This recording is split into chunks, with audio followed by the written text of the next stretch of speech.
My sister said I owed her money because I didn't stop her teen pregnancy. Her custody hearing was enlightening. When my sister Kayla got pregnant at 17, I was 23 and working 2 jobs to pay for community college. She'd been sneaking out with her boyfriend Tony for months, despite my warnings that he was bad news. I'd tried talking to her about protection, about waiting, about Tony's 3 other girlfriends, but she'd scream that I wasn't her mother and couldn't tell her what to do. When she announced her pregnancy at dinner, our parents kicked her out and she moved in with Tony's family. I offered to help her look into adoption agencies or support programs, but she said she didn't need my fake concern. 6 months later, Tony left her for another girl, and his parents told Kayla to find somewhere else to live. She showed up at my apartment with a newborn named Destiny, saying as her older sister I was obligated to help. Not asking, telling.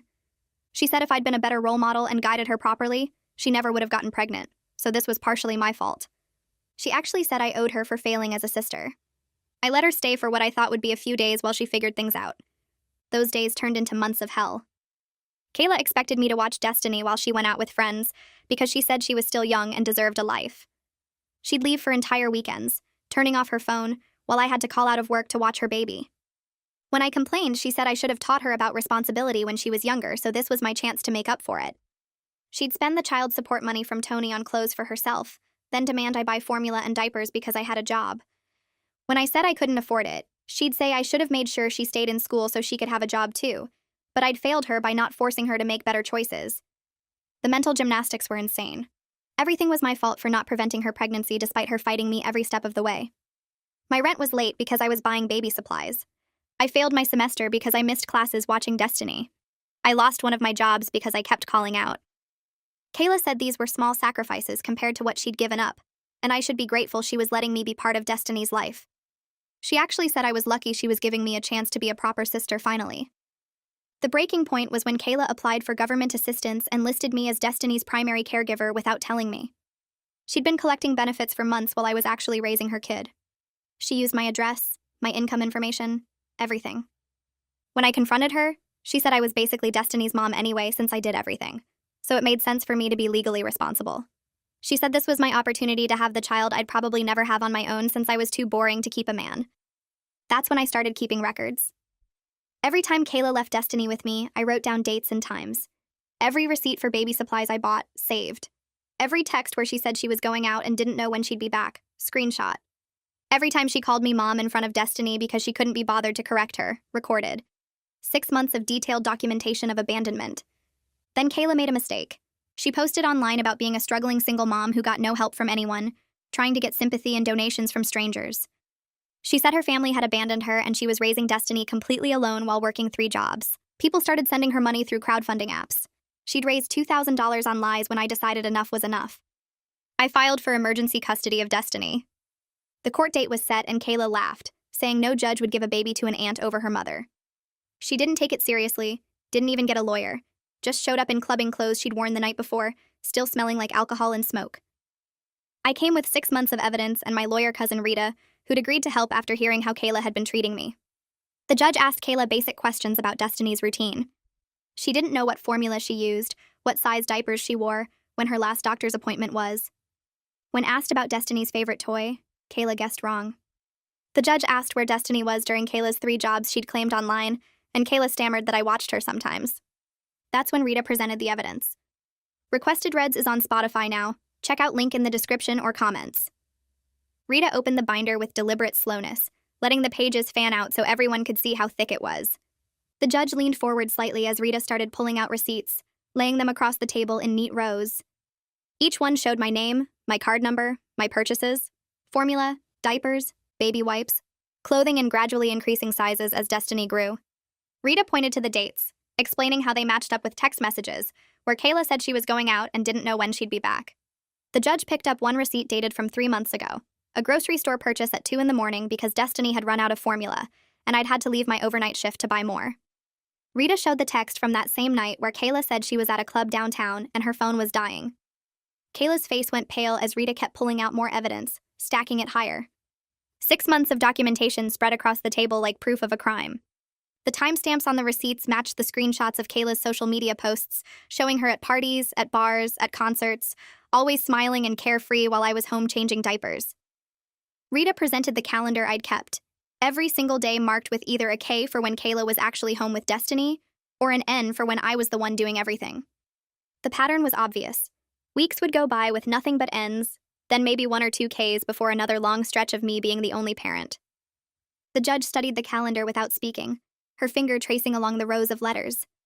Kayla tried to shrink in her seat, her eyes darting between the evidence and the door like she was calculating if she could just leave. The judge set down the calendar and looked directly at Kayla. She asked about the government assistance application, reading the date it was filed and the information listed. Kayla's hands twisted together in her lap as she stammered something about how she thought it was fine since I was watching Destiny most of the time anyway. Her voice got higher and faster as she tried to explain, saying she didn't understand all the paperwork and just filled out what made sense. The judge's expression didn't change, but something about her posture got straighter, more rigid.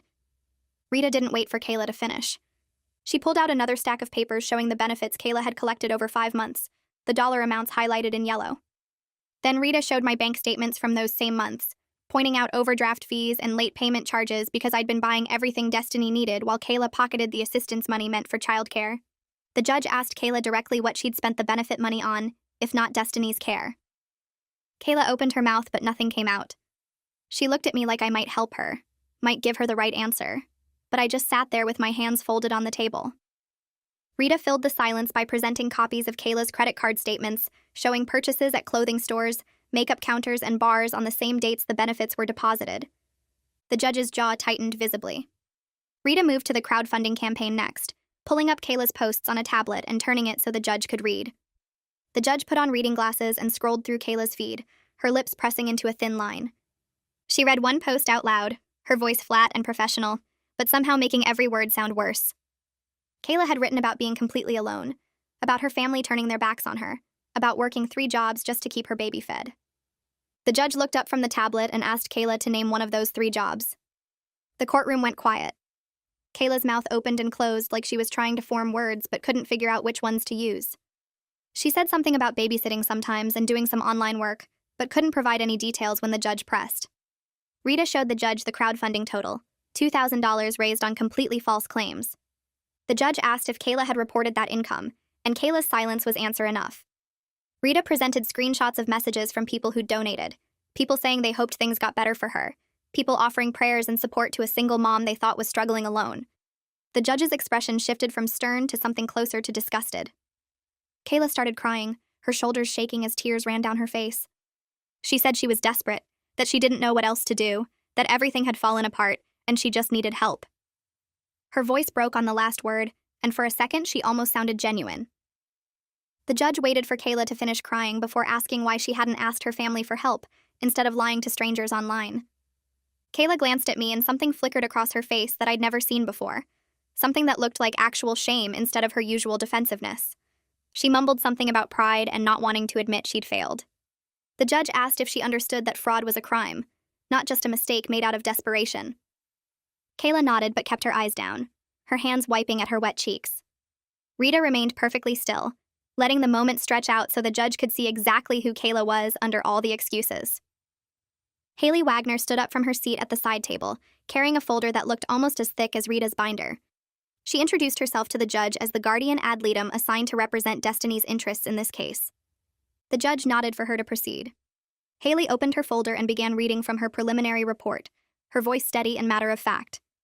She'd visited my apartment 3 times over the past month, observing how I interacted with Destiny and how Destiny responded to me. She'd also attempted to observe Kayla with Destiny, but Kayla had missed 2 scheduled visits and showed up 40 minutes late to the 3rd. Haley described how Destiny called me Mama consistently, how she ran to me when she was upset, how she showed me her toys and wanted my attention during play. She noted that Destiny's attachment to me showed all the signs of a secure primary caregiver relationship. When Haley had asked Destiny about her other mama, meaning Kayla, Destiny had looked confused and said Mama was right here, pointing at me. The judge listened without interrupting, occasionally making notes on the papers in front of her. Haley's recommendation was clear and direct.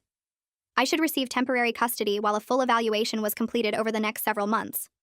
Kayla should have supervised visitation only until she demonstrated consistent ability to meet Destiny's basic needs. The judge thanked Haley and set the report aside, her hand resting on top of it like she was already decided. The judge announced she was granting me temporary legal custody of Destiny effective immediately. Kayla's face crumpled like someone had physically hit her. The judge continued speaking, explaining that Kayla would have supervised visitation twice a week at the Family Services Center, and that she needed to demonstrate significant improvement in stability and judgment before any changes would be considered. Kayla tried to interrupt, half standing from her chair, but the judge held up one hand and told her to sit down. The judge's voice got firmer as she explained this wasn't about Kayla's feelings or wants. This was about what Destiny needed. Stability. Consistency. A caregiver who put her needs first. Kayla sank back into her chair, her hands covering her face as she sobbed. The judge didn't seem moved by the crying. She just kept outlining the visitation schedule, the requirements Kayla needed to meet, the timeline for future hearings. I felt something loosen in my chest, a tension I'd been carrying for so long I'd forgotten it was there. Destiny was safe now, legally protected. No matter what Kayla did, she couldn't just take her back. The judge wasn't finished. She ordered Kayla to repay all fraudulent government benefits within 6 months or face additional legal action.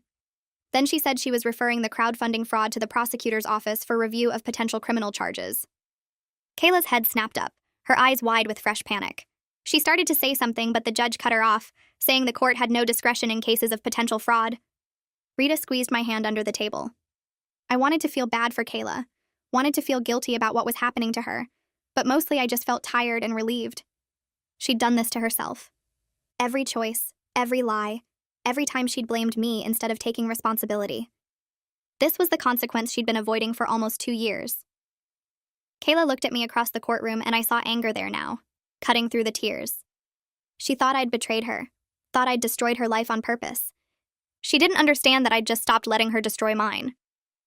The hearing ended and everyone stood as the judge left through her private door. The moment she was gone, Kayla came at me across the courtroom, her voice rising to a scream before she even reached my side of the room. She shouted that I'd ruined everything, that I'd stolen her daughter, that I was a vindictive witch who'd planned this whole thing. Rita stepped between us immediately, positioning herself so Kayla had to stop or physically push through her. Rita's voice stayed calm but firm as she told Kayla that this behavior was exactly why she'd lost custody, that she needed to leave before she made things worse for herself. The bailiff moved closer, his hand resting on his belt in a way that made his readiness clear. Kayla kept screaming over Rita's shoulder, calling me names I won't repeat, saying things about my life and my choices that cut even though I knew they came from her pain. Other people in the courtroom were staring now. A clerk paused in gathering papers to watch. Rita told Kayla one more time to leave or the bailiff would remove her. Kayla finally stepped back, her chest heaving, her face red and blotchy from crying. She pointed at me and said this wasn't over, that I hadn't won anything. Then she turned and shoved through the courtroom doors hard enough that they banged against the walls. I picked Destiny up from the daycare attached to the courthouse where she'd been playing during the hearing. She reached for me immediately, her little arms wrapping around my neck. The drive home took 20 minutes and she fussed in her car seat the whole way, sensing something was different even if she didn't understand what. Back at our apartment, I made her lunch while she clung to my leg, not wanting to let me out of her sight. She picked at her food, eating maybe half before pushing the plate away. I carried her to her room for nap time and she fought it at first, crying and calling for Mama in a way that made my heart hurt. But I held her and rocked her and sang the song she liked, and eventually her eyes got heavy. She fell asleep with her hand fisted in my shirt, making sure I couldn't leave without her knowing. I sat there on the floor next to her crib watching her breathe, watching her face relax into peaceful sleep. The weight of what had just happened settled over me like a physical thing. I wasn't just her aunt anymore, wasn't just helping out temporarily. I was her legal guardian now, responsible for everything, every decision, every problem. Every need she had was mine to meet. She was 2 years old and I was 24, and this was my life now. That evening after Destiny woke up from her nap and I'd fed her dinner and given her a bath, my phone rang. Raina's name showed on the screen. I answered while Destiny played with blocks on the living room floor. Raina said she'd heard about the hearing from my mother, said she was proud of me for standing up for Destiny when nobody else would. She offered to help with childcare when I had classes, said she had flexible hours at her job and could watch Destiny a few times a week if I needed. I thanked her, feeling tears prick at my eyes from the kindness after such a hard day. Then Raina said something that made me freeze. She admitted the family had known for months that Kayla was taking advantage of me. They'd all seen it happening, seen me struggling, seen Kayla partying while I raised her baby. But nobody wanted to get involved in the drama, didn't want to pick sides, didn't want to make things awkward at family gatherings. They'd just watched and stayed quiet while I drowned. Raina apologized, said she should have spoken up sooner, should have offered help before it got this bad. I told her it was okay, even though it wasn't really. even though knowing they'd all just watched hurt almost as much as everything Kayla had done. But I needed the help now more than I needed to hold a grudge. Destiny threw a block and laughed, oblivious to the adult conversation happening over her head. I told Raina I'd take her up on the childcare offer, and we made plans for her to come by next week. 2 days after the hearing, my phone rang while I was giving Destiny lunch. The caller ID showed a county number I didn't recognize. A woman introduced herself as someone from the prosecutor's office working on benefit fraud cases. She needed me to come in and give a formal statement about Kayla using my information without permission to apply for government assistance. I felt my stomach drop, even though she explained right away that I wasn't in trouble. She said I was the victim of identity theft, and they needed my statement to build the case against Kayla. I scheduled an appointment for the following afternoon and spent the rest of the day feeling sick. My sister could actually face criminal charges because of what she'd done. Part of me felt guilty for starting all this, even though I knew I hadn't done anything wrong. Kayla had stolen from the government using my name and address. She'd committed fraud, but she was still my sister, and the idea of her going to jail made me want to throw up. My phone started blowing up that evening with texts from Kayla. The first few were apologies saying she was sorry and didn't mean for things to go this far. Then they shifted to accusations claiming I was destroying her life over a misunderstanding. She said I was being vindictive and trying to punish her for past mistakes. She texted that I'd always been jealous of her, and this was my chance to ruin everything for her. I watched the messages come in one after another, my phone buzzing constantly on the coffee table while Destiny played with her blocks. Some texts begged me to call the prosecutor and tell them it was all a mistake. Others called me horrible names and said I was a terrible sister who never cared about family. I took screenshots of everything and sent them to Rita. She called me within minutes and told me to stop responding completely. She said to document every single message but don't engage at all. Kayla was spiraling, and anything I said could be twisted and used against me in the ongoing custody evaluation. I muted Kayla's number and tried to focus on getting Destiny ready for bed. The first supervised visitation was scheduled for Thursday afternoon at the Family Services Center downtown. I dressed Destiny in the outfit Kayla had bought her months ago, hoping it might help. We arrived 15 minutes early and checked in at the front desk. The waiting room had worn carpet and plastic chairs bolted to the floor. Destiny sat on my lap playing with a stuffed animal while we waited. And waited. 20 minutes past the scheduled time, Kayla still hadn't shown up. 30 minutes. 40 minutes. I was about to ask the receptionist what to do when Kayla finally walked through the door. She looked terrible. Her hair was greasy and pulled back in a messy bun. Her clothes looked slept in. She smelled like she hadn't showered in days, a mix of stale cigarettes and body odor that made me want to move away from her. The supervisor, a woman who introduced herself as Nicolette, led us back to a small room with toys and a table. Kayla reached for Destiny immediately, but Destiny started crying and reaching back for me. I saw something break in Kayla's face, a crack in whatever armor she'd been wearing. Her eyes filled with tears, but she blinked them back and tried to smile at Destiny. Nicolette suggested Kayla sit on the floor and let Destiny come to her when ready. Kayla sat down hard and pulled out her phone while Destiny clung to my leg. Nicolette sat in the corner with a clipboard taking notes.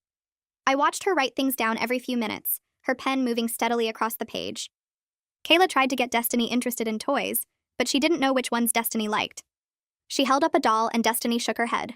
She offered blocks and Destiny ignored them.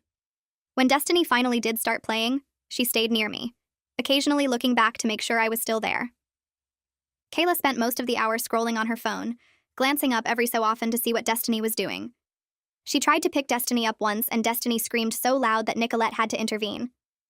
Kayla's hands were shaking when she set Destiny back down. The whole visit felt wrong and sad, and I hated every minute of it. When the hour was up, Destiny practically threw herself at me and buried her face in my shoulder. Kayla stood there watching us leave, her arms hanging at her sides, looking more lost than I'd ever seen her. Nicolette called me 3 days later and asked if I could come in for a home evaluation. She showed up at my apartment the following Tuesday with a thick folder and a measuring tape. She walked through every room, opening cabinets, checking the smoke detectors, measuring the space in Destiny's bedroom. She asked about our daily routine, what time Destiny woke up, what she ate for breakfast, when she napped, what we did in the evenings. She wanted to see my childcare arrangements, and I showed her the schedule I'd worked out with the daycare near my work. She asked about my finances, and I pulled out my budget spreadsheet showing exactly where every dollar went. She looked at the receipts I'd kept for baby supplies, the documentation of every expense related to Destiny's care. She seemed impressed by how organized everything was despite my tiny apartment and limited income.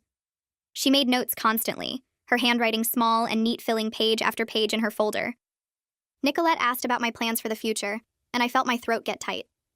I admitted I'd had to drop down to part-time at community college because I couldn't afford both tuition and childcare. My original plan had been to finish my degree this year and start looking for better jobs. Now I was taking 1 or 2 classes per semester when I could squeeze them in around work and taking care of Destiny. Nicolette nodded and wrote something in her folder that took several lines. She said it showed my commitment to putting Destiny's needs first, even when it meant sacrificing my own goals. I felt tears prick my eyes because it was true, but it also hurt to say out loud. My whole life had changed, and there was no going back to what I'd planned. Nicolette spent another hour going through emergency procedures, asking about my support system, reviewing Destiny's medical records. When she finally left, I felt exhausted and exposed, like she'd seen every corner of my life and found it barely adequate. Kayla started posting on social media again a few days later. I saw the first post when my friend sent me a screenshot asking if I was okay. Kayla had written a long story about how I'd manipulated the court system and stolen her baby through lies and fake evidence. She said I'd always been jealous of her and couldn't stand seeing her happy. She claimed I'd made up stories about her being a bad mother because I wanted Destiny for myself. The post had dozens of comments from people who didn't know the real story, all saying how terrible I was and how sorry they felt for Kayla. She posted again the next day with more accusations, each one more twisted than the last. She said I'd forged documents and paid people to lie in court. She said the judge was biased because Rita knew someone in the courthouse. She built this whole narrative where she was the innocent victim, and I was some kind of villain who'd orchestrated everything out of spite. I watched people believe her version of events and felt powerless to do anything about it. My mother called that weekend. I saw her name on my phone and almost didn't answer, but I picked up on the 4th ring. She said she'd seen Kayla's posts and wanted to know my side of the story. Then she asked if I really had to take things this far instead of working it out as a family. I felt anger rise up in my chest hot and fast. I reminded her that she'd kicked Kayla out when she got pregnant and had barely seen Destiny since she was born. I said she didn't get to question my choices when she'd made it clear she wanted nothing to do with the situation. She went quiet for a long moment. Then she changed the subject to ask how Destiny was doing, and if I needed anything. I told her we were fine and got off the phone as quickly as I could. My hands were shaking when I set my phone down. I was so tired of everyone having opinions about what I should do while offering no actual help. Rita called me that evening after seeing Kayla's posts. She told me to make all my social media accounts private immediately, and not to respond to any of Kayla's accusations online. She explained that anything I said publicly could be taken out of context and used against me in court. The best thing I could do was stay silent and let the evidence speak for itself. I followed her advice even though it killed me to watch people believe Kayla's lies. I wanted to defend myself, to tell everyone the truth about what had really happened. But I kept my mouth shut and made my accounts private, and watched my sister spin her story to anyone who would listen. It felt like losing even when I knew I was doing the right thing. The second supervised visit happened 2 weeks later. I brought Destiny to the Family Services Center expecting another awkward hour like the first time. But when we walked into the waiting room, Kayla was already there with a guy I'd never seen before. He had his arm around her shoulders and she was laughing at something he'd said. When she saw us, she jumped up and pulled the guy over. She introduced him as Lucas and told Destiny he was going to be her new daddy. Destiny hid behind my legs while Lucas tried to high-five her. The supervisor came out and immediately asked who Lucas was. Kayla said he was her boyfriend and she wanted him to meet Destiny during the visit. Nicolette's expression went hard and she separated them, explaining that only Kayla was approved for visitation. Kayla started arguing that Lucas was going to be part of Destiny's life, so he needed to be involved now. Nicolette repeated that the court order specified supervised visits for Kayla only, and if she couldn't follow that rule, the visit would be canceled. Lucas looked uncomfortable and said he'd wait in the car. Kayla shot me a look like this was somehow my fault, before following Nicolette back to the visitation room. I waited in the car while the visit finished, watching through the window as Kayla tried to get Destiny to play with blocks. Destiny kept looking toward the door where I'd left, and Kayla's frustration showed in how roughly she stacked the blocks. When the hour ended, Nicolette walked them out and gave me a tight smile that didn't reach her eyes. Destiny ran to me and wrapped her arms around my legs, burying her face against my jeans. Kayla stood in the doorway with her arms crossed, watching us with an expression I couldn't read. I buckled Destiny into her car seat and drove home without looking back. Nicolette called me that evening after I'd put Destiny to bed. She asked if we could talk about what she'd observed during the visit, and I settled onto my couch with a knot forming in my stomach. She said Kayla's behavior with the boyfriend showed concerning judgment about appropriate boundaries, especially bringing someone new around Destiny without proper introduction or approval. I agreed, remembering how uncomfortable the whole situation had felt. Then Nicolette asked if Kayla had a history of rushing into relationships, and I told her about Tony and how that had ended. I mentioned the 2 other serious boyfriends Kayla had introduced to Destiny in the past year, guys who'd been around for a few weeks before disappearing. Nicolette went quiet for a moment, then said she'd be noting this pattern in her evaluation. She thanked me for being honest and said she'd be in touch soon. 3 days later, Rita called with news that made my hands shake. The prosecutor had filed formal charges against Kayla for benefit fraud and theft by deception related to the crowdfunding campaign. Rita explained that the evidence I'd provided had been strong enough to warrant criminal prosecution, not just civil penalties. I felt sick even though I knew this was a natural consequence of Kayla's choices. That night, my phone rang at almost midnight. Kayla's name flashed on the screen and I almost didn't answer, but something made me pick up. She was sobbing so hard I could barely understand her at first. She said the police had contacted her about the charges and she was going to jail, and this was all my fault for giving them the evidence. I let her cry for a minute before telling her I hadn't filed criminal charges. The prosecutor had done that on their own. She begged me to make them drop the charges, to tell them it was all a misunderstanding. I explained as gently as I could that I didn't control what the prosecutor did, that once they had evidence of a crime, they had to pursue it. She called me a liar and hung up. The next scheduled visit came and went without Kayla showing up. I sat in the Family Services Center waiting room with Destiny for 20 minutes past the start time before Nicolette came out and said Kayla hadn't called to cancel. Destiny asked where her other mama was, and I didn't know what to tell her. We went home and I tried to keep our afternoon routine normal, but I felt sad watching Destiny look toward the door every time she heard a noise. The following week's visit was the same. No Kayla, no phone call, just me and Destiny sitting in that waiting room until Nicolette told us we could leave. She made notes on her clipboard and said this pattern of inconsistency was concerning. I asked if Kayla had given any reason for missing the visits, and Nicolette said she hadn't been able to reach her at all. Destiny stopped asking about her other mama after that second missed visit, which somehow made me sadder than the asking had. I'd been thinking about going back to the school full-time, but I needed childcare I could actually afford. The community college had a partnership with a daycare program that offered reduced rates for students, so I scheduled a tour. The director showed me around the toddler room where kids Destiny's age played with toys and did simple crafts. She asked about Destiny's routine and needs, and I answered all her questions easily because I knew everything about this kid's life. When she asked about allergies and medical history, I pulled out the folder I kept with all of Destiny's documents. The director smiled and said most parents weren't nearly this organized. I enrolled Destiny for 3 mornings a week so I could take more classes. Filling out the enrollment forms felt strange when I wrote my name on the line for guardian, instead of checking the box for aunt or other relative. The permanence of it hit me hard, seeing my name there in black ink as the person legally responsible for this child. 2 weeks later, Nicolette called and asked if I could meet her at her office the next afternoon. I arranged for my aunt to watch Destiny and showed up nervous about what she might have found. Nicolette had a thick file on her desk when I walked in, and she got straight to the point. She'd conducted a surprise home visit to Kayla's current address the day before. I felt my stomach drop, wondering what she'd discovered. Nicolette said she'd found Kayla living in a 1-bedroom apartment with her boyfriend and 2 of his roommates. The apartment had been cluttered with clothes and dishes piled everywhere, and there was no appropriate sleeping space for a child. When Nicolette had asked where Destiny would sleep if she came to visit, Kayla had gestured vaguely at the couch. Nicolette had also noted that one of the roommates had been smoking inside, despite Kayla claiming the apartment was smoke-free. Kayla had admitted she couldn't afford her own place anymore after paying for a lawyer to help with the criminal charges. Nicolette closed the file and looked at me directly. She said her evaluation would recommend I receive full custody with Kayla having supervised visitation only. I sat there processing what she'd just told me, feeling a mix of relief and sadness.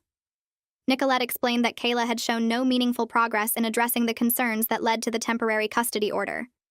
She'd missed visits, made poor choices about her living situation, and demonstrated continued inability to prioritize Destiny's needs. The recommendation would go to the judge within the week, and then a final hearing would be scheduled.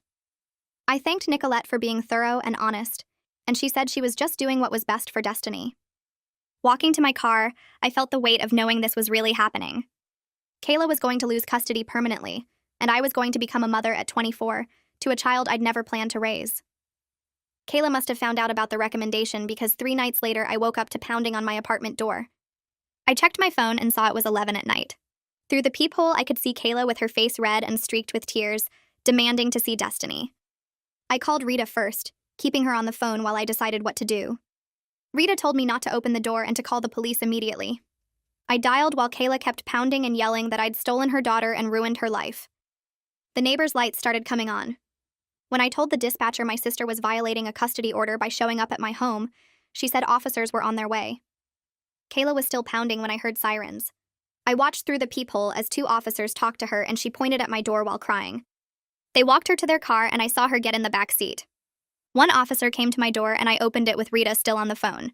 He said they were giving Kayla a warning about violating the custody order and that if she came back, they'd arrest her. After he left, I locked the door and checked on Destiny, who'd somehow slept through the whole thing. The next morning, I woke up to a long email from Kayla. The subject line said, "Please read this," and I almost deleted it. But something made me open it. She wrote that she knew she'd messed everything up and that showing up at my apartment was wrong. She said she'd been talking to her therapist about her patterns and was starting to understand how her choices had hurt Destiny.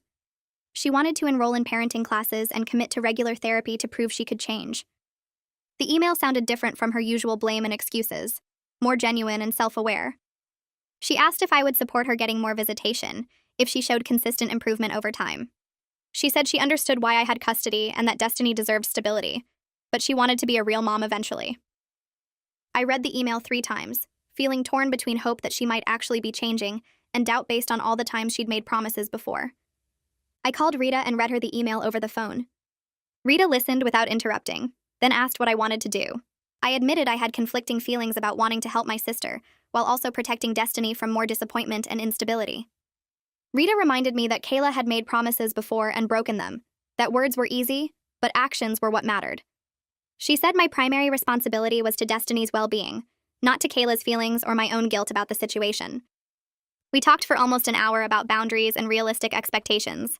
Rita helped me understand that supporting Kayla's growth didn't mean changing the custody arrangement until she'd proven real, sustained change over a long period of time. I felt clearer after we hung up, knowing what I needed to say. I wrote back to Kayla that afternoon while Destiny napped. I told her I was glad she was recognizing her patterns, and that I would support her getting help. I said therapy and parenting classes were good steps, and I hoped she'd stick with them. But I also said the custody arrangement needed to stay as it was until she demonstrated real, sustained change over time, not just a few weeks of effort. I explained that Destiny needed stability and consistency, and that meant I had to be cautious about any changes to our routine. I hit send and felt good about setting that boundary clearly. Kayla's response came back within an hour. She said I was being controlling and punishing her for past mistakes instead of giving her credit for trying to change now. She accused me of wanting to keep Destiny from her permanently, and said I was using the custody order as a weapon. Reading her words, I felt the familiar frustration of dealing with someone who still didn't understand that consequences weren't punishment. She was still focused on what she wanted, rather than what Destiny needed, and that told me everything about whether she'd actually changed.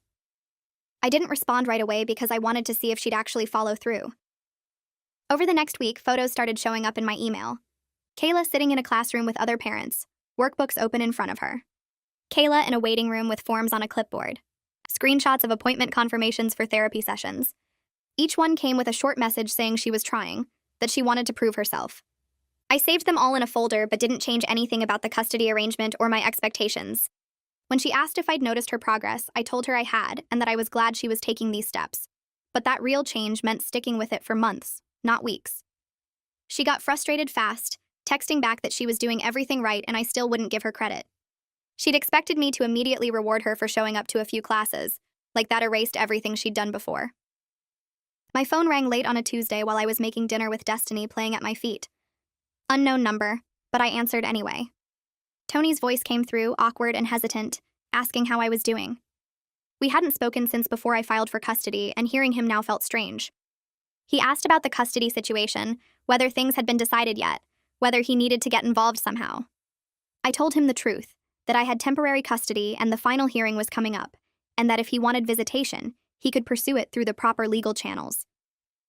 There was a long pause before he admitted he wasn't ready to be a real parent, that he was still figuring out his own life and didn't know how to take care of a kid.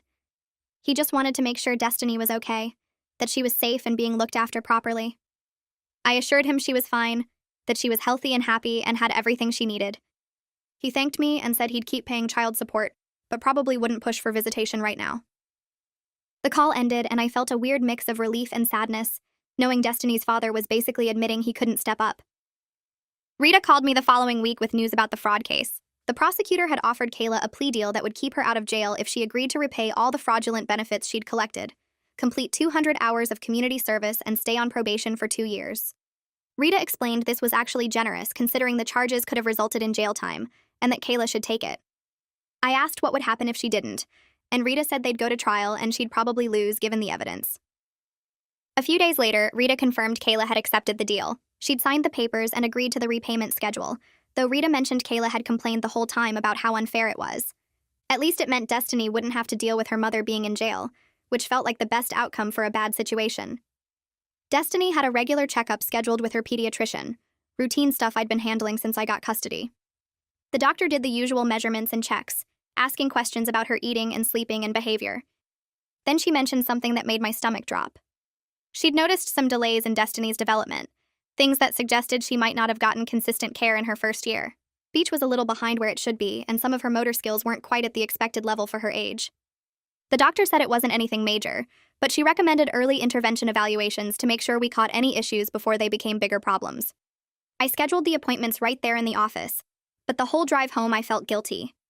If I'd gotten custody sooner, if I'd pushed harder earlier, maybe Destiny wouldn't be dealing with these delays now. Rita reminded me later that I'd done everything I legally could as fast as possible, but the guilt still sat heavy in my chest, knowing those first months with Kayla had affected Destiny in ways that might take years to fix. The final evaluation report from the social worker arrived at the courthouse about 6 weeks after the temporary custody order. Rita got a copy and read through it with me over coffee at a shop near campus. The report recommended I receive full legal custody with Kayla having supervised visitation twice monthly. Page after page documented Kayla's pattern of instability, her poor judgment in bringing boyfriends around during visits, her failure to prioritize Destiny's needs despite multiple opportunities to show improvement. The social worker had noted every missed visit, every time Kayla showed up unprepared or distracted, every instance where she demonstrated she still didn't understand what being a parent actually required. Rita said this report would carry significant weight with the judge, and that barring something unexpected, I should prepare for permanent custody. Reading through all that documentation of my sister's failures felt both validating and heartbreaking. My parents showed up at my apartment on a Saturday afternoon without calling first. I opened the door to find both of them standing there looking uncomfortable, my mother holding a stuffed animal for Destiny. They asked if they could come in and talk, and I let them inside even though part of me wanted to slam the door. Destiny ran to show them her toys, not really remembering them but excited about visitors anyway. We sat in my tiny living room and my mother started crying before anyone said anything. She apologized for not supporting me sooner, for staying out of everything and leaving me to handle it alone. She admitted she'd been ashamed of how the family situation looked to outsiders, how it was easier to pretend nothing was happening than to get involved in the mess. She said watching me step up for Destiny while she did nothing made her realize she'd failed both her daughters in different ways. My father sat quietly for most of it, but eventually he spoke up too. He acknowledged that kicking Kayla out when she got pregnant probably made everything worse instead of teaching her responsibility like they'd hoped. He said watching me raise Destiny while working and going to the school showed him what real responsibility looked like, that I'd stepped up in ways they should have. They offered to help financially with Destiny's care going forward, to contribute to daycare or medical bills or whatever I needed. My father said they'd testify at the final hearing if it would help my case, that they'd tell the judge Kayla wasn't capable of providing stable care. I didn't know what to say at first. Part of me was angry they were only showing up now that the hard part was done, but another part was relieved to finally have some family support. I told them I'd think about the financial help and let Rita know about their offer to testify. After they left, Destiny asked if those people were coming back, and I realized she didn't even know her own grandparents.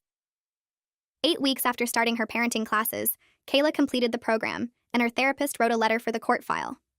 Rita got a copy and read it to me over the phone. The therapist said Kayla was making progress in understanding her patterns of blame and avoidance, that she was starting to recognize how her choices had affected Destiny and take accountability for her actions. The letter was positive overall, acknowledging the work Kayla had put in and the insights she'd gained through therapy. Rita was quiet for a moment after reading it, then said it was good that Kayla was working on herself, but that 8 weeks of classes and therapy didn't outweigh 18 months of documented neglect and abandonment. The letter would go in the file and the judge would consider it, but it wouldn't change the overwhelming evidence showing Kayla's pattern of instability and poor judgment. I felt conflicted reading about my sister's progress, wanting to believe she was really changing while knowing that wanting something didn't make it true. The conflicted feeling stuck with me for days. I kept thinking about how Kayla had actually shown up to classes, actually gone to therapy, actually tried to do something right for once. Part of me wanted to give her credit for that, to acknowledge the effort even if it didn't change the custody situation. But every time I started feeling like maybe I was being too hard on her, I'd remember something. The nights she'd disappeared without warning. The times Destiny had cried for hours while I tried to figure out how to soothe her because Kayla hadn't bothered teaching me her routines. The rent money I'd spent on diapers and formula. The semester I'd failed. Rita must have sensed my doubt because she called one evening and asked how I was doing with everything. I admitted I felt like the bad guy for not giving Kayla more credit for her recent efforts. Rita reminded me that 8 weeks didn't erase 18 months of neglect, that Kayla was only doing the bare minimum now because she was facing real consequences, not because something fundamental had changed inside her. She pointed out that Kayla had plenty of opportunities to step up before I filed for custody, and she'd chosen not to until a judge forced her hand. That conversation helped me remember why I'd fought for custody in the first place. The final custody hearing got scheduled for 6 weeks out, and I spent the week before preparing my testimony with Rita. We met at her office after I dropped Destiny at daycare, and she coached me through the questions I'd likely face. She warned me that Kayla's public defender would try to paint me as vindictive, as someone using the custody system to punish my sister instead of doing what was best for Destiny. Rita told me to stay calm no matter what they said, to keep my answers focused on specific examples rather than emotional accusations. We practiced for hours, Rita playing the role of hostile attorney while I learned to respond without getting defensive. She taught me to redirect any attacks back to facts, to answer questions about my motivations by talking about Destiny's needs instead. By the end of the week, I felt as prepared as I could be, though my stomach still twisted every time I thought about sitting in that courtroom and testifying against my own sister. The morning of the final hearing, I woke up at 5 after barely sleeping. I'd laid out my clothes the night before, a simple blue dress that Rita said looked professional without trying too hard. I fed Destiny her breakfast and dropped her at daycare early, hugging her tight before I left. The director told me not to worry, that they'd take good care of her no matter how long the hearing took. I met Rita outside the courthouse at 8:30, and we went through everything one more time while sitting on a bench in the hallway. She reminded me to breathe, to pause before answering questions, to look at the judge instead of Kayla when I spoke. My hands wouldn't stop shaking. Kayla arrived 15 minutes before the hearing started with a public defender I'd never seen before. She wore black pants and a plain white shirt, her hair pulled back in a neat ponytail. She looked tired but put together. Nothing like the mess she'd been at the emergency custody hearing. Her public defender was a young guy who kept checking his phone and didn't seem particularly invested in the case. Kayla glanced at me once when she walked in but didn't say anything, just sat down at her table and folded her hands in front of her. I noticed her leg bouncing under the table, the same nervous habit she'd had since we were kids. Rita squeezed my arm and told me Kayla's appearance didn't change anything, that looking responsible for one morning didn't erase 18 months of documented neglect. The bailiff called us to order and Judge Sterling Boggs entered the courtroom. She was the same judge from the emergency hearing, a woman in her 50s with gray hair and sharp eyes that seemed to see right through everyone. She settled into her seat and opened the file in front of her, taking a moment to review before looking up at both tables. The judge started by summarizing where we were in the proceedings, noting that temporary custody had been granted to me 4 months ago, with supervised visitation for Kayla. She said today's hearing would determine permanent custody arrangements based on the evidence and testimony presented. My stomach twisted into knots. Judge Boggs picked up Nicolette's evaluation report and spent several minutes reading through it silently. Then she looked directly at Kayla and asked what had changed since the temporary custody order was issued. Kayla stood up when her public defender nudged her and started talking about the parenting classes she'd completed. She mentioned going to therapy every week and said she was learning to take responsibility for her choices. The judge listened without expression, then asked Kayla to tell her about Destiny's current routine. Kayla hesitated and said Destiny probably woke up around 7 or 8, that she liked cereal for breakfast. The judge asked what kind of cereal, and Kayla guessed Cheerios. Rita made a note on her legal pad. The judge asked what size diapers Destiny wore now, and Kayla said she thought maybe size 4 or 5. Wrong again. Destiny had been in size 6 for 2 months. The judge asked when Destiny's last doctor appointment was, and Kayla said she wasn't sure, maybe a few weeks ago. It had been 3 days ago for her regular checkup, and I'd sent Kayla the appointment reminder like I always did. The judge's expression didn't change, but she made several notes before moving on. Haley Wagner testified next, the guardian ad litem who'd been representing Destiny's interests throughout the proceedings. She took the stand and explained that she'd observed multiple visits between Kayla and Destiny, as well as spending extensive time evaluating my home and care. Haley said Destiny showed secure attachment to me, that she was meeting all her developmental milestones, and that my home provided a stable and nurturing environment. Then Haley described Destiny's behavior during visits with Kayla, how Destiny would cry when I left and spent most of the visits asking when I was coming back. She said Destiny seemed confused by Kayla's presence and didn't show the same comfort level she displayed with me. Haley recommended continuing the current custody arrangement with potential for increased visitation if Kayla maintained consistent progress over the next 6 months. She emphasized that Destiny's need for stability had to be the priority, especially given her young age and the disruption she'd already experienced. Kayla's public defender tried to argue that the anxiety was normal for any child in this situation, but Haley calmly explained that Destiny's reactions went beyond normal adjustment and indicated insecure attachment to her biological mother. The judge called a brief break before the next witness, and I went to the bathroom to splash water on my face. Rita followed me and told me everything was going well, that Haley's testimony was exactly what we needed. I asked if Kayla's public defender could somehow turn this around, and Rita said no, that the evidence was too overwhelming. We went back into the courtroom, and Kayla's therapist appeared on the video screen for remote testimony. The therapist was a middle-aged woman with kind eyes who spoke carefully about confidentiality while still providing relevant information. She confirmed that Kayla had been attending weekly therapy sessions for the past 2 months and was working on accountability and recognizing her patterns of blame and avoidance. The therapist said Kayla was making progress in understanding how her choices had affected Destiny and was beginning to take genuine responsibility for her actions. Then the judge asked if the therapist could recommend unsupervised visitation at this time. The therapist paused before answering, then said that while Kayla was doing important work in therapy, real change took sustained time and effort. She explained that 2 months of therapy couldn't undo years of established patterns, and that Destiny's young age and need for stability meant any changes to the custody arrangement should happen very gradually. The therapist said she couldn't recommend unsupervised visitation at this point, though she hoped Kayla would continue her therapeutic work regardless of the custody outcome. Kayla looked down at her hands while the therapist spoke, her shoulders hunched forward. Rita presented her evidence next, methodically walking the judge through documentation of my stable housing, steady employment, and established childcare arrangements. She showed records of every doctor's appointment I'd taken Destiny to, every developmental screening, every vaccination.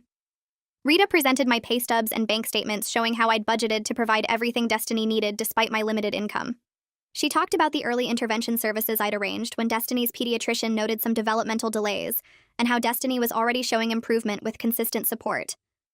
Rita emphasized that I'd sacrificed my education and career plans to give Destiny the stability she deserved, dropping to part-time classes and working around daycare schedules. She showed the court my revised degree plan that would take 3 more years instead of 1, proof that I was committed to raising Destiny long-term. Rita's presentation was thorough and organized, each piece of evidence building on the last to show the complete picture of the life I'd built for Destiny. Kayla's public defender stood up for his closing argument, and I braced myself. He talked about how Kayla was only 19, barely more than a child herself when she became a mother. He said she'd made mistakes, but that every young parent made mistakes, and that she deserved a chance to be a real mother with proper support and structure. He pointed to her completion of parenting classes and her consistent therapy attendance as evidence of her commitment to change. He argued that the court should consider a gradual reunification plan that would allow Kayla to rebuild her relationship with Destiny over time, starting with increased visitation and working towards shared custody. He said taking away a mother's child permanently was a drastic step that should only happen in cases of severe abuse or neglect, and that Kayla's situation was more about being young and overwhelmed than being unfit. The public defender spoke passionately, but I could tell he was working with limited information, that he didn't really know Kayla or understand the full scope of what had happened. Rita was already preparing her response. The judge called me to testify, and I walked to the witness stand on shaky legs. Rita started with basic questions about when Kayla moved in with me and how the living situation evolved. I described the first few weeks when I thought Kayla just needed temporary help, then how it became clear she had no intention of actually parenting Destiny. I walked through my documentation, explaining how I'd started keeping records after Kayla listed me as Destiny's primary caregiver without permission. Rita asked me to describe a typical week during the time Kayla lived with me, and I detailed the nights Kayla would disappear, the mornings I'd wake up to find Destiny alone in her crib crying while Kayla was passed out or not home at all. I talked about missing work and failing my classes because I was the only one caring for Destiny. Rita asked about the financial impact, and I explained how I'd gone into debt buying formula and diapers while Kayla spent her child support money on herself. I kept my voice steady and stuck to facts like Rita had coached me, avoiding emotional accusations even though my throat was tight with anger. Then Rita asked the hardest question, whether I'd ever wanted to be Destiny's mother. I paused before answering honestly, saying no, I'd never planned to have a child this young, and I'd never wanted to take Kayla's place. But I said Destiny deserved consistency and security more than Kayla deserved second chances, and that I'd stepped up because someone had to. I admitted I loved Destiny completely now, But that didn't erase the sacrifices I'd made, or the childhood Destiny had lost waiting for her mother to grow up. Kayla was crying at her table, but I kept looking at the judge like Rita told me to. Kayla's public defender cross-examined me briefly, asking if I'd ever tried to help Kayla instead of just documenting her failures. I explained that I'd offered help repeatedly, that I'd given Kayla a place to live and watch Destiny while she was supposed to be looking for work or going to appointments. He asked if I thought Kayla loved Destiny, and I said yes. I believed she loved her, but love wasn't enough when a child needed consistent care and stability. He tried a few more questions but couldn't shake my testimony because everything I'd said was documented and true. I stepped down and returned to my seat next to Rita, my hands still trembling. Then Kayla took the stand and surprised me. Instead of launching into her usual blame game, she admitted she hadn't been ready to be a mother. She said she'd made terrible choices and put her own wants ahead of Destiny's needs. Kayla talked about being 17 and scared when she got pregnant, about how Tony leaving had broken something in her. She cried while saying she loved Destiny but understood why I'd had to step in, that Destiny deserved better than what she'd been providing. Kayla said she was working on herself in therapy and taking the parenting classes seriously because she hoped to be a real mom someday, even if that meant starting with supervised visits and earning back trust slowly. She looked at me when she said she was sorry for everything she'd put me through, for blaming me for her own mistakes. Her public defender asked if she wanted to be part of Destiny's life, and Kayla said yes, but that she knew it had to be on terms that were best for Destiny, not what was easiest for her. I didn't know what to do with this version of my sister, this person who was finally taking responsibility. Part of me wanted to believe she'd really changed. Most of me remembered all the other times she'd said the right things before going right back to her old patterns. Judge Boggs called a recess to review all the evidence and testimony. Rita and I went out to the hallway and I sat on the bench trying not to throw up from anxiety. Everything felt unreal, like I was watching this happen to someone else. Rita kept reassuring me that the evidence was overwhelming, that the judge had seen everything she needed to see. Then Raina showed up with coffee from the shop down the street, sitting next to me and putting her arm around my shoulders. She reminded me that whatever happened, I'd done everything right for Destiny. She said I'd fought for my niece when everyone else had walked away, and that took courage. We sat there for 20 minutes while the judge reviewed the case, and I watched other families moving through the courthouse with their own dramas and crises. Everyone here had a story. Everyone was fighting for something. The bailiff called us back and we returned to the courtroom. Judge Boggs looked at both tables before speaking, her expression serious. She said she'd reviewed all the evidence, testimony, and evaluation reports carefully. The judge noted that Kayla had made some recent efforts toward improvement, but that 2 months of classes and therapy couldn't outweigh 18 months of documented neglect and abandonment. She talked about Destiny's need for stability and consistent care, especially given her young age and developmental needs. Then Judge Boggs delivered her ruling, granting me full legal and physical custody of Destiny. She said Kayla would have supervised visitation twice monthly at the Family Services Center, with the possibility of increased visitation if she maintained consistent progress over the next 6 months. The judge emphasized that this arrangement prioritized Destiny's well-being, while still allowing Kayla to maintain a relationship with her daughter if she continued working on herself. Kayla was crying but nodding, not arguing or making a scene. I felt Rita squeeze my hand and heard Raina let out a breath beside me.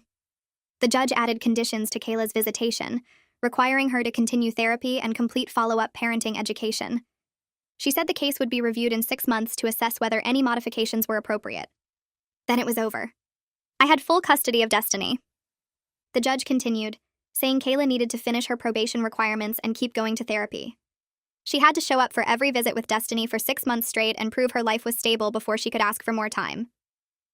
Kayla nodded while tears ran down her face. She didn't look mad at me like usual. She just looked sad and beat down, like she finally understood what she'd lost. Rita packed up her papers and I sat there feeling weird. I'd won, but it didn't feel like winning. The bailiff said we could leave and everyone started moving toward the doors.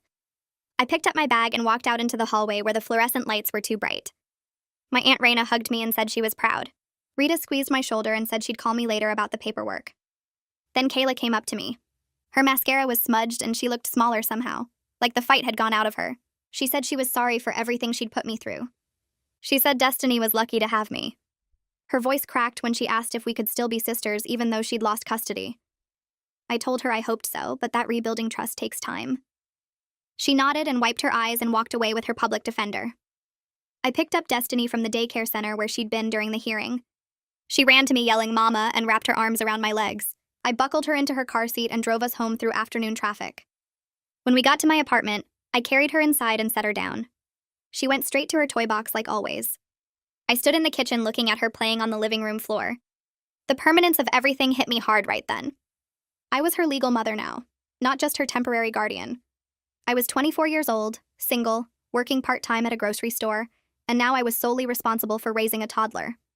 I loved her more than anything, but I'd never planned to be a parent at this age. 3 days later, Rita came over with a stack of forms.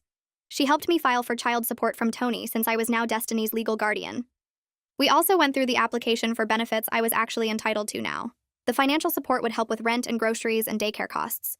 But money didn't change the fact that my whole life had gone in a completely different direction than what I'd imagined when I was 18 and planning my future. The next week, I met with my academic advisor at community college. Her office was small with motivational posters on the walls. I explained my situation and she pulled up my transcript on her computer. We worked out a plan for me to take online classes at night after Destiny went to bed. Instead of graduating in 1 more year like I'd planned, it would take 3 years. It felt like both a loss and something I could actually do. She printed out the new course schedule and wished me luck. 2 weeks after the custody ruling, Kayla had her first supervised visit at the Family Services Center. I brought Destiny at exactly 2 o'clock like the schedule said. The supervisor was a woman named Miss Chen, who had a clipboard and a kind smile. Kayla was already there waiting in the visitation room. She got down on the floor with Destiny right away and started playing with the blocks. She read her books and did puzzles with her instead of being on her phone. For the whole hour, she actually paid attention and acted like a mom. When I picked Destiny up, Miss Chen said the visit went well and noted the improvement in her report. I felt cautiously hopeful that maybe Kayla was starting to understand what being a parent actually meant. My parents started coming over more after that. My mom would bring groceries and my dad would fix things around my apartment that were broken. They'd play with Destiny and watch her so I could do homework or run errands. One evening, my mom was washing dishes in my kitchen, and she said she saw a lot of herself in Kayla's immaturity. She said she wished she'd handled the pregnancy differently instead of kicking Kayla out. We started having more honest conversations about our family and the patterns we all fell into. It didn't fix everything, but it felt like a start. A month later, I joined a support group for kinship caregivers that met every Thursday night at a church basement. There were about 12 people there raising their grandkids or nieces or nephews. They shared stories about dealing with the courts and managing visits with biological parents and struggling with money. Hearing their experiences made me feel less alone. One woman named Patricia was raising her 3 grandsons and working 2 jobs. Another guy named James had custody of his sister's twin daughters. Everyone there understood that family was complicated and messy. They reminded me that doing the right thing doesn't always feel good. 3 months after the final custody ruling, Destiny started calling me Mama all the time. She barely asked about Kayla between visits anymore. I felt guilty about this, even though the therapist I'd started seeing said it was normal for toddlers to attach to their primary caregiver.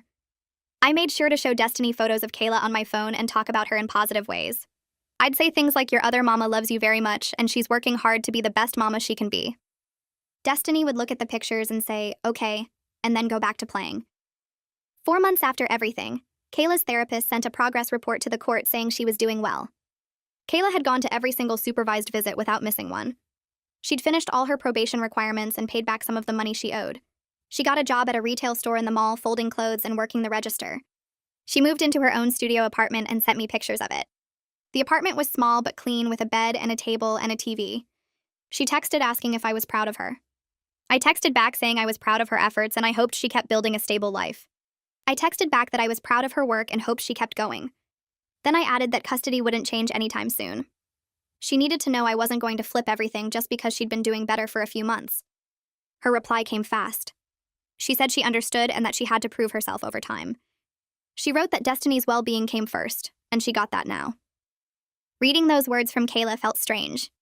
She'd never talked like that before. Maybe the therapy was actually working. Maybe she was starting to see things clearly instead of through the filter of blame and excuses she'd used for years. I wanted to believe it, but I also knew people could say the right things without meaning them. Time would tell if this was real change or just another performance. 2 weeks later, I got a call from the Family Services Center. Tony had contacted them about setting up visitation with Destiny.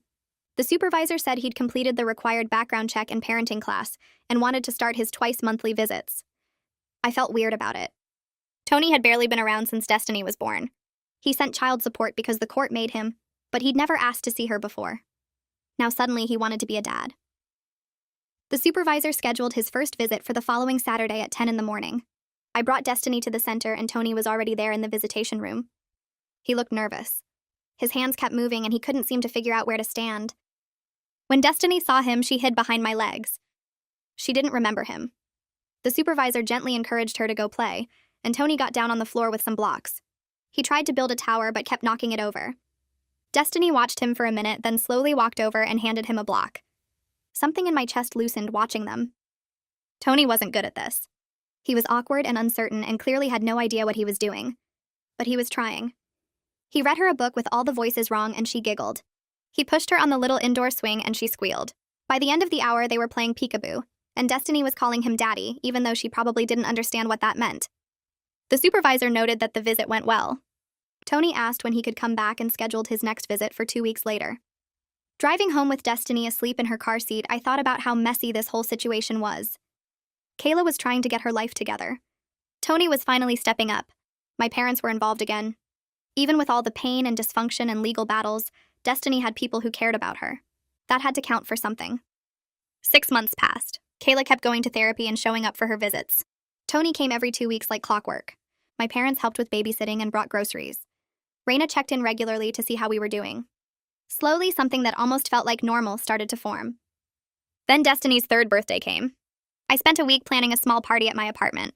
I bought decorations and ordered a cake with a unicorn on it because Destiny was obsessed with unicorns lately.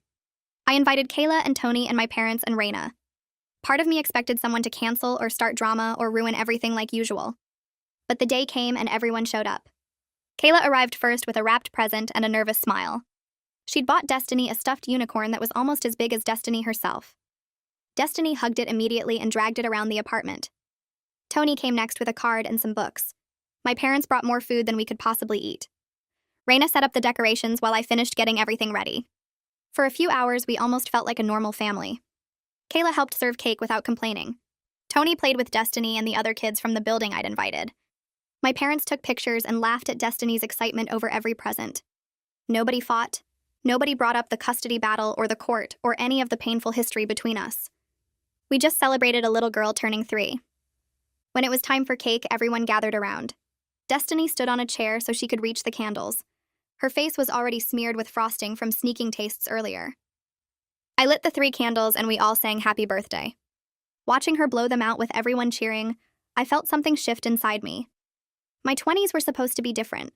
I was supposed to finish college and start a career and maybe travel or date or do all the things people do in their 20s. Instead, I was raising a toddler alone in a tiny apartment while working part-time and taking online classes. I'd lost the life I'd planned. But looking at Destiny's joy as she clapped and laughed surrounded by people who loved her, I knew I'd made the right choice. She was happy and healthy and safe. She'd grow up knowing she was wanted and fought for. That was worth every sacrifice. Life didn't turn out how I expected, but I wouldn't change it. Not when it meant protecting her. Not when it meant she got to have moments like this with frosting on her face and a room full of people who cared.